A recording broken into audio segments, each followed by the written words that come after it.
Good morning, everyone. Yesterday I have started your new chapter, A Feast for the Rats. कल मैंने आपका एक नया चैप्टर स्टार्ट किया था जिसका नाम है A Feast for the Rats, which was written by Rabindranath Tagore, a Nobel Prize winner in 1913, जो कि रविन्द्रनाथ टैगोर के द्वारा लिखा गया है और जिसे कि नोबेल प्राइज़ मिला था। इनको रविन्द्रनाथ टैगोर को नोबेल प्राइज़ मिला था इन 1913। चलिए, ये तो रविन्द्रनाथ टैगोर के बारे में हो गया।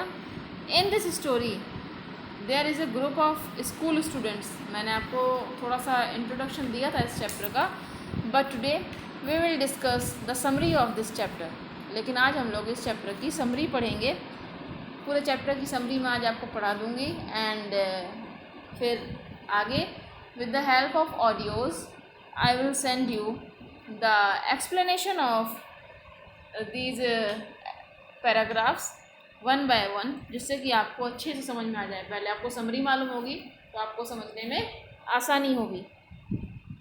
तो in this story the characters are 6 school boys. इस स्टोरी में 6 स्कूल के बच्चे हैं, अबाउट 12 years ओल्ड, जो कि लगभग 12 साल के हैं। एन ओल्ड मैन, एक बूढ़ा आदमी है, and the school secretary, a middle aged man, और एक बूढ़ा मतलब हल्का सा कुछ कम एज, मतलब बीच की एज का, मिडिल एज ना, तो बीच की एज का एक आदमी है जो कि स्कूल का सेक्रेटरी है।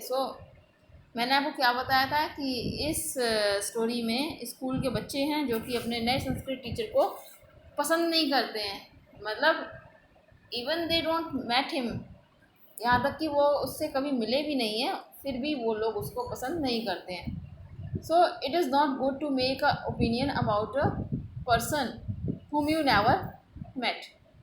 तो ये अच्छी बात नहीं होती है कि आप लोग किसी के बारे में कोई ओपिनियन बना लें जिससे कि आप कभी मिले भी ना हो। चलिए आगे चलते हैं, इस स्टोरी में देखते हैं कि इस स्टोरी में क्या हुआ कि वो जो स्टूडेंट्स थे वो उसको पसंद नहीं करते हैं, अपने संस्कृत टीचर को। Shall we start? ओके, तो in this story there are 6 boys. इस कहानी में 6 लड़के हैं और जिन्हें बॉय 1 2 3 करके ही इंडिकेट किया गया है, but in summary I will not use boy 1 boy 2 boy 3, I will use only the boy. मैं केवल बॉय करके यूज़ करूँगी और क्या होगा ऐसे ही आपको समरीज़ की बताऊंगी। उसके बाद आपको कल से ऑडियो के थ्रू जब मैं स्टोरी पढ़ाऊंगी तब आपको बॉय 1 2 3 करके भी मालूम पड़ जाएगा कि क्या हुआ था। ठीक है, चलिए स्टार्ट करते हैं। This is the story about some boys who don't want to be taught by their new school teacher. तो ये स्टोरी कुछ लड़कों की है जो कि अपने नए टीचर के द्वारा पढ़ाया जाना पसंद नहीं कर रहे थे, and they were returning to school by train from their own houses after holidays. वो लोग एक बोर्डिंग स्कूल में पढ़ते थे मे बी, इसीलिए वो लोग अपने घर से छुट्टियां बिताकर अपने स्कूल वापस जा रहे थे। They had already composed a poem against their new Sanskrit teacher. तो उनका नया संस्कृत का टीचर आ रहा था और जिसके ऊपर वो लोग एक नई पोएम उन्होंने बनाई थी, और उस ट्रेन में अपने कंपार्टमेंट में वो उसी के ऊपर वो पोएम रिसाइट करते हुए आ रहे थे। और जो टीचर था उनका संस्कृत टीचर, उसका नाम था Kali Kumar Tarkalankar. The poem was titled, और उन्होंने उस पोएम का टाइटल दिया था कालो कुमारो बलिदान, कि काले कुमार का बलिदान, the sacrificial death of black pumpkin, है ना। दे वर रिसाइटिंग इट लाउडली, और वो कालो कुमार तारकलंकर ऐसे करके जोर जोर से चिल्ला रहे थे, black pumpkin red hot chilli. ऐसे चिल्लाते चिल्लाते उनकी ट्रेन आगे, मतलब वो ट्रेन में बैठ गए और आराम से उनकी ट्रेन, तभी क्या हुआ, then an old gentleman boarded the train at Akhrol station. तभी एक बूढ़ा सा आदमी अखरोल स्टेशन पर चढ़ता है, और जब वो चढ़ता है ट्रेन पे, ही कैरिड अ बेडरोल, उसने एक बिस्तरबंद अपने हाथों में ले रखा था।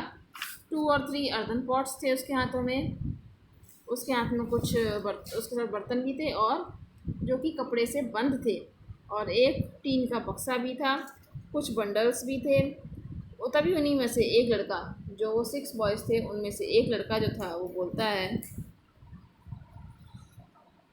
कि there is no room for him here, उसके लिए यहाँ पर जगह नहीं है। Go and find another compartment, और जाओ यहाँ से दूसरा कंपार्टमेंट अपने लिए देखो।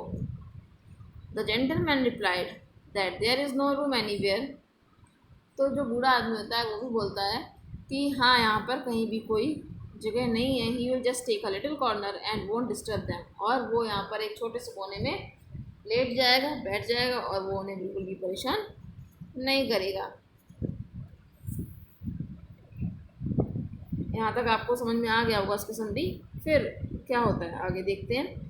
Then the old man asked the boy in a friendly manner, तभी जो बूढ़ा आदमी होता है उन लड़कों से पूछता है कि वेयर दे आर गोइंग, कि बच्चों आप लोग कहाँ जा रहे हो। तो बच्चा जो होता है वो बोलता है कि we are going to take care of somebody, हम लोग यहाँ किसी की देखभाल करने के लिए जा रहे हैं। और तभी उनमें से कोई बोल देता है कालो कुमारो टटका लंका, मतलब किसकी देखभाल करने जा रहे हैं, कालो कुमारो टटका लंका की। और वे सभी फिर से इस पोएम को, इस लाइन को बोलने लगते हैं बार बार। और उसके बाद when they reached Asansol station, जब वो आसनसोल स्टेशन पर पहुंच जाते हैं तो एक लड़का जो है तो बोलता है it is better to move out of the compartment, कि अच्छा होगा कि आप अब अपने लिए दूसरा कंपार्टमेंट देख लें। They said that there are rats all over, और क्या कहते हैं वो बच्चे, यहाँ पर चारों तरफ बहुत सारे चूहे हैं। और वो ऐसा होता क्यों है, क्योंकि जो वो टीचर होता है आसनसोल स्टेशन पर उतर जाता है कुछ हाथ पैर अपने धुलने के लिए, और उतनी ही देर में क्या होता है कि उसके जो मटकी वाले बर्तन थे वो सब खाली हो जाते हैं, जो भी उसमें रखा होता है वो भी ख़त्म हो जाता है। The boy showed the old man that his pots were completely empty, लड़के दिखाते हैं कि आपके बर्तन जो हैं बिल्कुल खाली हो गए हैं। And all the sweets had been polished off, आपकी सारी मिठाई जो है वो भी ख़त्म हो गई है, मतलब बिल्कुल बर्तन साफ। The old man smiled and said that the poor rats must be extremely hungry, तो वो जो बूढ़ा आदमी होता है वो बोलता है कि मेरे ख्याल से चूहे बहुत ज़्यादा भूखे होंगे तभी तो उन्होंने खा लिया। The boys were rather disappointed to see that the old man was not irritated, तो उन बच्चों को आश्चर्य होता है कि इस बूढ़े आदमी को बिल्कुल भी गुस्सा नहीं आया है ना, चूहों ने इसका सारा खाना ख़त्म कर दिया और उन्होंने इतना परेशान भी किया उस ओल्ड मैन को, but he was not irritated. When they reach the next station Burdwan, और उसके बाद वो दूसरा स्टेशन बर्दवान पे पहुंच जाते हैं। The old man inform that he is moving to another compartment, तो जब वो दूसरे स्टेशन पर पहुंचता है तो बोलता है कि ठीक है, अच्छा अब मैं यहाँ से अपना कंपार्टमेंट बदल लेता हूँ। And when the boys hear that they chorused no, तो जैसे ही वो लड़के सुनते हैं कि अब वो अपना कंपार्टमेंट बदलने जा रहा है तो वो सभी क्या करते हैं, मना कर देते हैं कि नहीं आप अपना कंपार्टमेंट मत बदलिए। Then the man said okay, तो फिर वो आदमी जो होता है वो उनसे बोलता है ठीक है मैं नहीं जाता हूँ। And went outside for a minute, और उसके बाद वो कुछ मिनट के लिए बाहर जाता है। Soon the old man arrived along with the sweet vendor, और तभी वो बूढ़ा आदमी एक मिठाई वाले के साथ वापस आता है और उस मिठाई वाले से पेपर बैग में कुछ स्वीट्स लेकर क्या करता है, सारे बच्चों को बांट देता है। और क्या कहता है कि that there will be no shortage of food for the rats, अब चूहों के लिए भोजन की कोई कमी नहीं रहेगी। He also brought some mangoes for him, और वो कुछ आम भी उनके लिए लाता है। The boys asked where he is going, उसके बाद बच्चे तो उससे इम्प्रेस हो जाते हैं कि हाँ अरे वाह ये तो बहुत ही अच्छे जेंटलमैन है, इन्होंने मतलब हमने पहले इनकी मिठाई खा ली, वो समझ गए थे कि हमने मिठाई खाई, but he was not irritated, लेकिन वो परेशान नहीं हुए है ना। और उसके बाद मिठाई खाने के बाद भी उन्हें क्या मिला, उन्होंने और मिठाई लेकर दे दी, मैंगोज़ भी दिए, तो वो बहुत ही इम्प्रेस हो गए। उसके बाद वो पूछते हैं कि आप कहाँ जा रहे हैं सर, तो वो क्या बोलता है बूढ़ा आदमी कि I was looking for a job, मैं एक जॉब ढूंढ रहा हूँ, जॉब के लिए जा रहा हूँ। और then they clapped their hands and offered to come to their Sanskrit teacher. और इसके बाद वो लड़के बोलते हैं कि आप हमारे स्कूल में जॉब क्यों नहीं कर लेते हो संस्कृत टीचर की। Then the boys took him to their station. और उसके बाद ऐसे करके ये स्टोरी आगे बढ़ती जाती है और धीरे धीरे उनकी बातों से उनका स्टेशन भी आ जाता है। और जब वो स्टेशन पर उतरने लगते हैं तो वो देखते हैं कि उनका सेक्रेटरी आया था, है ना, himself to receive the new teacher. वो सेक्रेटरी जो था वो अपने नए टीचर को रिसीव करने के लिए आया था।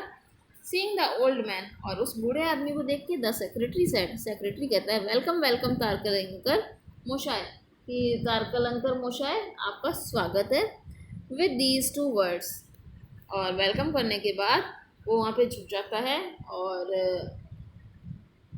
उनके पैर छूता है with respect. Hearing these all the boys were surprised. और जैसे ही उन बच्चों को मालूम पड़ता है कि जिस जेंटलमैन के साथ वो लोग सफ़र करते हुए आए हैं वो और कोई नहीं कालो कुमारो तारकलंकर उनके संस्कृत टीचर हैं, जिससे और उसके बाद क्या होता है, वो सारे जो बच्चे होते हैं वो इम्प्रेस तो पहले ही हो चुके होते हैं। और जो सेक्रेटरी होता है वो भी बोलता है कि सर आपका रूम रेडी है और आप हमारे साथ चलिए। So this is the summary of this story.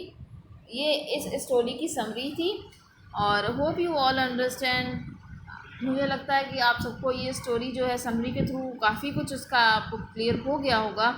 और अब हम लोग क्या करेंगे आगे with the help of audio, आगे की ये स्टोरी जो है हम लोग पैराग्राफ बाई पैराग्राफ भी पढ़ लेंगे, जिससे कि आपको ये स्टोरी अच्छे से समझ में आ जाए, है ना। Till then bye bye and take care all of you, have a nice day.